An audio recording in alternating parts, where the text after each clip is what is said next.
Halo guys, balik lagi di Senpai Z, tempatnya ngebahas apa aja soal Jepangan. Hari ini kita bakal ngebahas film seru berjudul Erased yang rilis tahun 2016.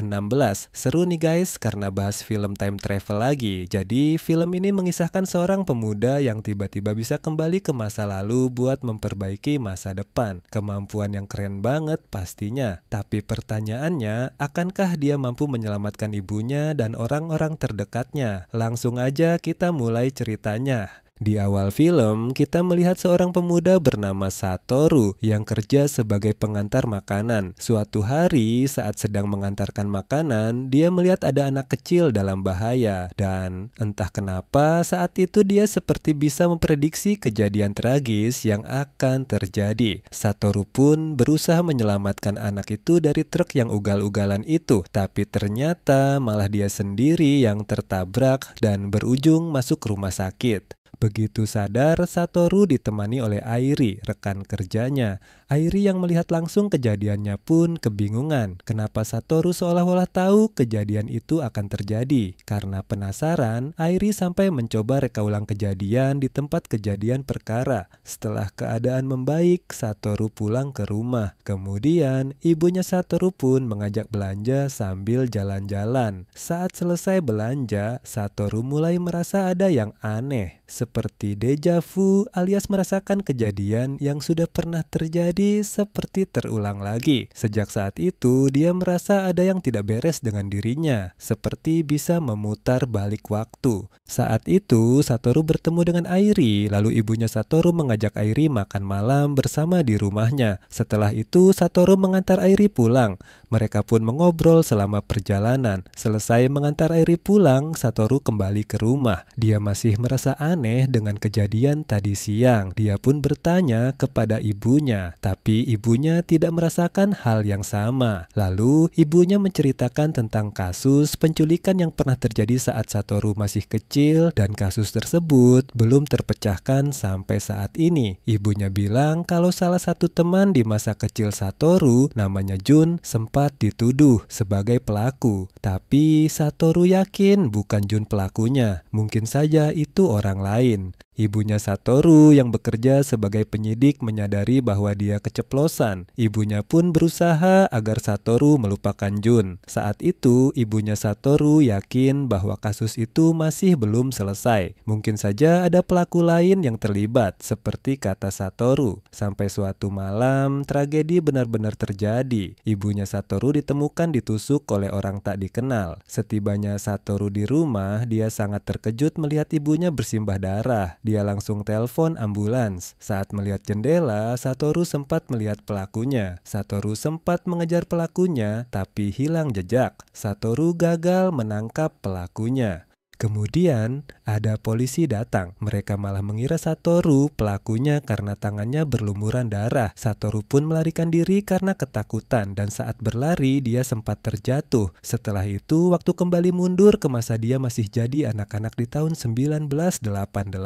Saat masuk kelas, temannya yang bernama Hinazuki tidak masuk sekolah. Satoru pun bingung kenapa waktu yang diputar sangat jauh. Setelah pulang sekolah, dia bertemu ibunya yang sedang memasak. Saat makan dengan ibunya, Satoru pun menangis. Dia sadar ini kesempatan langka. Dia pun berpikir jika dia bisa memperbaiki masa lalu, mungkin dia bisa menyelamatkan ibunya. Keesokan harinya, Satoru bertemu dengan Hinazuki. Dia menduga bahwa Hinazuki adalah korban kasus pembunuhan berantai tersebut dan kasus tersebut berkaitan dengan yang terjadi pada ibunya. Oleh karena itu, Satoru mulai mendekati Hinazuki untuk mengajaknya berteman. Hinazuki dikenal pendiam dan tidak punya teman. Jadi tidak ada yang tahu soal seluk-beluknya. Satoru yang berusaha mendekatinya pun selalu ditolak oleh Hinazuki. Kemudian Satoru memberikan undangan ulang tahunnya. Dia ingin Hinazuki datang. Satoru ingat kalau Hinazuki terbunuh bertepatan dengan hari ulang tahunnya. Oleh karena itu, dia berharap bisa menyelamatkan Hinazuki di hari itu. Keesokan harinya, Satoru mendatangi rumah Hinazuki. Namun, sepertinya tidak ada orang di rumah itu. Saat mengintip dari celah pintu, dia begitu kaget menemukan Hinazuki penuh luka seperti habis dipukuli. Saat ditanya, Hinazuki berbohong dan bilang dia cuma terjatuh. Dia terlihat sangat ketakutan dengan ibu dan ayah tirinya. Setelah itu, Satoru mengadu pada guru mereka, Pak Yashiro, tentang apa yang dia lihat di hari itu. Kemudian Pak Yashiro menyarankan Satoru untuk menyelamatkan Hinazuki dengan caranya sendiri. Satoru pun jadi yakin dirinya mampu menyelamatkan Hinazuki. Satoru pun makin dekat dengan Hinazuki. Dia sering mengajak Hinazuki bermain dan itu membuat Hinazuki menangis karena selama ini tidak ada yang ingin berteman dengannya. Tapi ibunya Hinazuki marah dan melarang mereka berteman. Satoru pun memohon pada ibunya Hinazuki agar setidaknya mengizinkan Hinazuki datang ke pesta ulang tahunnya besok. Saat ibunya menanyakan Hinazuki, ternyata Hinazuki berani melawan ibunya. Ibunya pun geram dan ingin memukulnya. Untungnya ibu Satoru datang untuk berbicara langsung dengan ibunya Hinazuki dan akhirnya Hinazuki diizinkan datang ke pesta. Hari ulang tahun Satoru pun tiba. Hinazuki terkejut bahwa pesta ulang tahun tersebut tidak hanya untuk Satoru, tapi juga untuk Hinazuki karena mereka berulang tahun di tanggal yang sama. Satoru tahu soal itu dari Pak Yashiro. Pesta berjalan menyenangkan, Hinazuki senang, dan semuanya kelihatan aman. Saat Satoru mengantarkan Hinazuki sampai rumah, dia senang karena Hinazuki selamat. Itu berarti ibunya juga akan selamat. Tapi keesokan harinya Hinazuki tidak masuk sekolah lagi. Satoru pun langsung berlari ke rumah Hinazuki secepat mungkin. Saat Satoru mengecek sekitar rumah Hinazuki, dia dapat kabar kalau Hinazuki sudah meninggal. Satoru merasa gagal mengubah masa depan. Tiba-tiba waktu kembali ke masa sekarang, di mana banyak polisi sudah mengepung apartemennya. Kemudian dia bertemu dengan Airi. Dari semua orang, Airi jadi satu-satunya orang yang percaya pada Satoru. Meskipun ada bukti-bukti yang menyudutkan Satoru. Dia sembunyikan Satoru untuk sementara waktu dan bantu cari jalan keluar. Saat mengecek sebuah buku, tertulis tanggal kematian Hinazuki di masa lalu berubah. Itu artinya masa depan bisa berubah. Keesokan harinya, apartemen Airi tiba-tiba terbakar. Satoru menyelamatkan Airi dan membawanya ke rumah sakit. Setelah itu, dia mendatangi rekan kerja ibunya. Ternyata mereka sangat baik dan tidak menuduh Satoru. Bapak ini menceritakan bahwa ibunya Satoru menghubunginya beberapa hari lalu. Ibunya Satoru bilang bahwa kasus pembunuhan beberapa tahun lalu belum tuntas dan pelakunya masih berkeliaran. Namun, dia tidak melanjutkan kasus tersebut. Lalu, dia juga bilang kalau pelakunya ini sangat cerdik, bahkan bisa membuat orang lain menjadi tersangkanya, seperti yang terjadi pada Satoru. Cerita berpindah ke rumah sakit, Airi dituduh sebagai komplotan Satoru dan nyawanya terancam. Airi sempat mendengar percakapan mencurigakan dua polisi di sebelah kamarnya. Airi pun merasa ada yang janggal. Dia langsung kabur dari rumah sakit dan menemui Satoru di pinggir sungai. Di sana, Airi bilang kalau dia mencurigai seseorang bernama Nishizono yang sering mengawasinya di tempat kerja dan tempat tinggalnya. Saat mereka sedang bicara, tiba-tiba polisi datang dan menangkap Satoru. Saat itulah kekuatan Satoru aktif lagi. Dia kembali ke masa lalu di tahun 1988 saat ingin mengajak Hinazuki ke pesta ulang tahunnya. Kali ini Satoru minta bantuan temannya, Kenya. Mereka bekerja sama untuk menyelamatkan Hinazuki. Saat pesta ulang tahun selesai, Kenya pulang duluan kali ini dan Satoru tidak mengantarkan Hinazuki bersama ibunya. Jadi Satoru mengantarkan Hinazuki bersama teman-temannya. Lalu mereka membawa Hinazuki ke sebuah bus kosong. Kenya sudah menyiapkan semua perlengkapan supaya Hinazuki bisa nyaman di sana. Tapi keesokan harinya Hinazuki tidak masuk sekolah lagi. Lalu setelah pulang sekolah, Satoru dan Kenya bermain dengan Hinazuki di bus kosong itu. Satoru pun meminta bantuan Pak Yashiro untuk menghubungi Komnas Perlindungan Anak. Namun, kata Pak Guru itu belum ada respon dari pihak Komnas tersebut. Setelah itu, dia bertemu dengan Hinazuki. Saat itu, Hinazuki memberi sarung tangan rajut buatannya pada Satoru. Satoru pun menangis karena masa depan berubah. Namun, Hinazuki bercerita kalau malamnya ada orang yang mencoba masuk, tapi untungnya orang itu tidak menemukan Hinazuki. Mereka pun langsung mengecek bus dan menemukan peralatan kriminal. Karena merasa lokasi sudah tidak aman, Satoru memutuskan untuk jujur pada ibunya. Malam itu, Hinazuki menginap di rumah Satoru. Ibunya pun langsung menghubungi Pak Yashiro agar dia menghubungi Komnas Perlindungan Anak. Keesokan harinya, Satoru dan ibunya mengantar Hinazuki pulang. Ibunya pun begitu marah, tapi tiba-tiba Komnas Perlindungan Anak datang dan mengambil hak asuh Hinazuki. Hinazuki merasa sangat bahagia karena akhirnya bisa keluar dari rumah yang menyiksanya.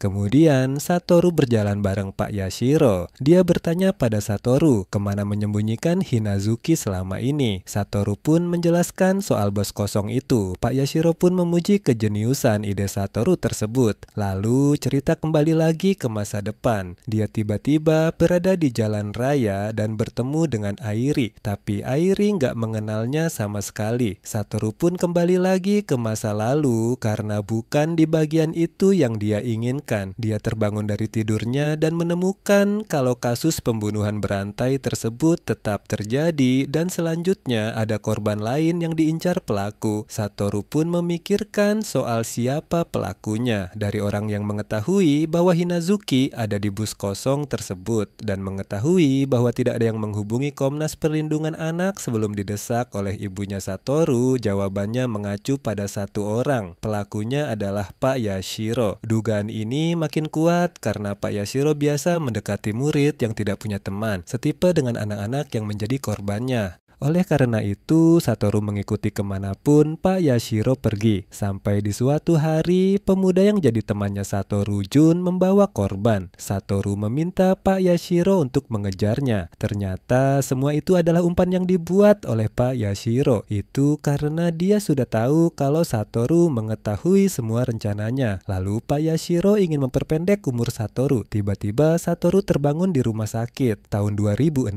Ternyata dia ditemani oleh Hinazuki yang sudah dewasa dan sudah punya suami. Kemudian dia balik ke rumahnya dan melihat ibunya masih hidup. Dia sangat bahagia. Tapi saat Satoru bertemu dengan Airi di pinggir sungai, ternyata Airi tidak kenal Satoru sama sekali. Airi sudah jadi seorang fotografer. Satoru pun memperkenalkan dirinya sebagai seorang komikus. Setelah itu, dia menemui Kenya yang sudah menjadi pengacara muda. Satoru menanyakan kabar Pak Yashiro ke Kenya. Ternyata Pak Yashiro sudah menjadi anggota dewan dan berganti nama jadi Nishimoto. Kemudian Kenya menyodorkan daftar pembunuhan beberapa tahun lalu dan ternyata Pak Yashiro masih terus melakukannya. Akhirnya Satoru jadi tahu titik yang harus diubah di masa depan agar ibunya tetap hidup. Ternyata momen tersebut adalah ketika Satoru dan ibunya sedang jalan-jalan dan melihat Pak Yashiro mendekati anak lain untuk dia bawa. Satoru berhasil menghadapinya. Terungkaplah motif Yashiro. Ia mengaku berusaha menyelamatkan anak-anak dari penderitaan, meski dengan cara yang gak normal. Tiba-tiba Pak Yashiro menyerang Satoru, tapi Kenya langsung datang menyelamatkan Satoru. Walaupun terluka, Satoru puas karena berhasil menyelamatkan orang-orang yang dia sayangi. Film ditutup dengan adegan Satoru meninggal dikelilingi orang-orang terdekat Satoru semasa hidupnya. Ibunya sangat bahagia karena sudah membesarkan orang yang baik hati. Dan cerita pun tamat. Itu dia alur film Erased 2016.